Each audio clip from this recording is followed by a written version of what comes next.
NASA के satellite ने भारत श्रीलंका के बीच एक अजीब सी रेखा देखी। इसे देखते ही नासा के वैज्ञानिक ने इस पर जूम किया। जूम करने पर जो चीज दिखाई दी उसे देखकर उन सभी के होश उड़ गए, क्योंकि वो ये समझ नहीं पा रहे थे कि आखिर ऐसा कैसे हो सकता है, क्योंकि जो चीज जमीन पर इतने दिनों से नहीं दिखाई दे रही थी उसे आसमान से देखने पर ऐसा लग रहा था कि मानो भारत और श्रीलंका के बीच एक कनेक्शन है, जो कि साफ तौर पर नजर आ रही थी। बाद में जाकर जब इस पर अध्ययन किया गया और ये पता लगाने की कोशिश की गई कि आखिर ये क्या है और ये कितने साल पुराने हैं, अध्ययन में नासा के वैज्ञानिक ने ऐसे बात का खुलासा किया जिसे सुनकर खुद नासा के वैज्ञानिक भी हैरान हो गए। आखिर नासा के वैज्ञानिक ने भारत और श्रीलंका के बीच कनेक्शन के बारे में क्या कहा? वैज्ञानिक आज भी भारत और श्रीलंका के बीच बने इस कनेक्शन के ऊपर अध्ययन करने के लिए उतने उत्साहित क्यों रहते हैं? हम इसे बचपन से इसे राम सेतु मानते आ रहे हैं, परंतु वैज्ञानिक अध्ययन में ऐसी कौन सी बात सामने आई जिससे खुद वैज्ञानिक भी हैरान है? आखिर क्या है इन सब के पीछे का रहस्य?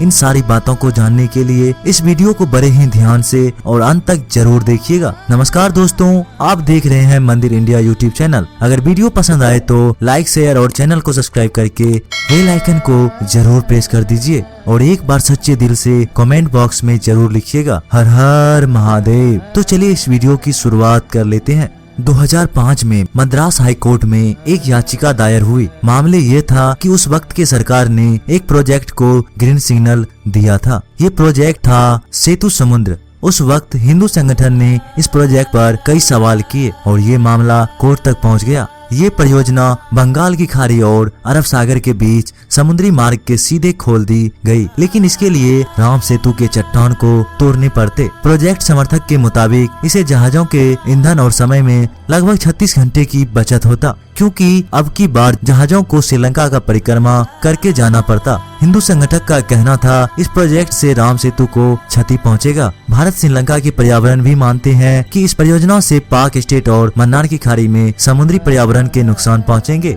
इस परियोजना का प्रस्ताव 1860 में भारत में कार्यरत ब्रिटेन कमांडर ने रखा था।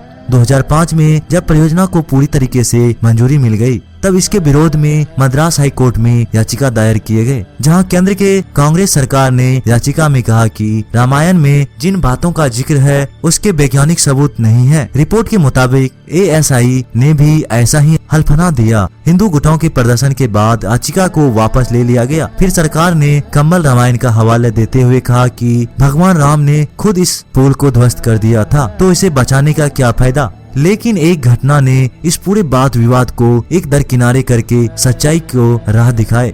नासा के सैटेलाइट ने श्रीलंका और भारत के बीच पत्थरों की एक अजीब सी रेखा देखी।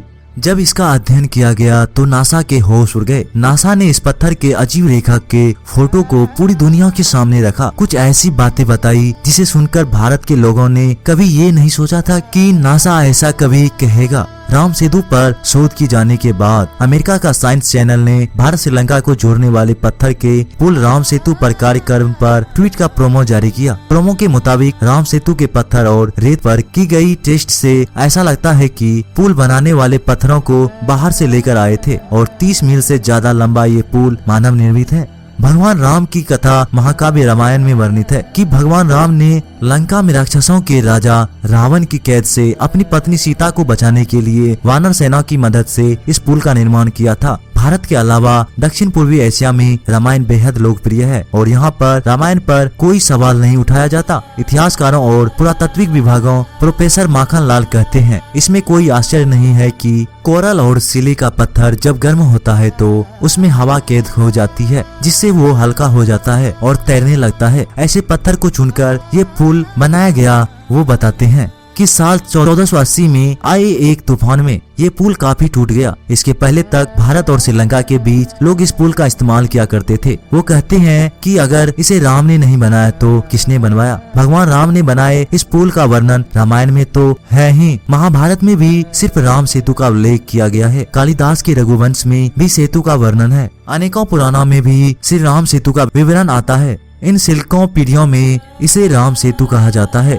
नासा और भारतीय सैटेलाइट से दिए गए चित्रों में धनुषपुरी से जपना तक को पतली सी द्वीप की रेखा दिखती है उसे ही आज राम सेतु के नाम से भी जाना जाता है। ये सेतु तब 5 दिनों में बनाया गया था। इसकी लंबाई 100 योजन और चौड़ाई 10 योजन थी। इसे बनाने में रामायण काल में श्री राम नाम के साथ उच्च तकनीक का भी प्रयोग किया गया था। हमारे ग्रंथों हमारे लोगों को चिल्ला चिल्ला कर हमारे देश के उन्नत तकनीक के बारे में सदियों से बताते आ रहे हैं, परंतु पूरी दुनिया के लोगों ने इन ग्रंथों पर भरोसा किया और कई अभिसार लिए। और हमारी भारत के कुछ लोग आज भी भगवान राम सेतु पर सवाल उठाते हैं। राम सेतु तो बहुत दूर की बात है। दोस्तों, अगर आपको ये वीडियो अच्छा लगे तो लाइक करके इसे शेयर जरूर कीजिएगा और वीडियो पसंद आई हो तो लाइक कर दीजिएगा। अगर चैनल पर नए हैं तो चैनल को सब्सक्राइब कर लीजिए। तब तक के लिए नमस्कार, टेक केयर।